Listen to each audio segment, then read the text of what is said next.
சரி சார், நான் சந்தர்ப்பம் கிடைச்சு என்ன பாக்குறேன். குட்.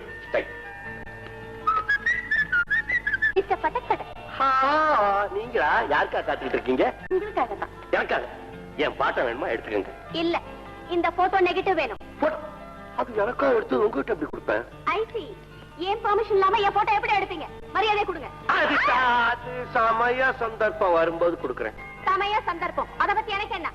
எதுக்காக என் கூட போட்டோ எடுத்தீங்க? ஐயோ ஐயோ, அது ஏன் கேக்குறீங்க? உங்களை மாதிரி அழகான பெண்களை பார்க்கும்போது அவங்களோட சேர்ந்து போட்டோ எடுத்துக்கிறதும், சரிக்கு விளையாடுறதும், டயருக்கு காத்தடிக்கிறது எங்களுக்கு சர்வசாதாரணம். என் நண்பன் ராவு உணர்வாய, நான் சொல்றதை நம்ப வேண்டாம். என் வாழ்க்கையிலேயே ஒரு பொண்ணு கூட இதுதான் முதல் தடவை, கடைசி தடவை போட்டோ எடுத்துக்கிட்டேன். It's all right. என்னாலதானே உங்களுக்கு வேலை போச்சுன்னு சொன்னீங்க. பெரிய வேலை. நாளைக்கு மெடிக்கல் காலேஜுக்கு வாங்க, நான் உங்களுக்காக ஒரு நல்ல வேலை ஏற்பாடு பண்ணி தரேன். மேடம், நீங்களே கூப்பிட்டாச்சு இல்ல, அப்புறம் நம்ம குரு மெடிக்கல் காலேஜுக்கு என்ன மென்டல் ஹாஸ்பிட்டலுக்கே கூட வருவா.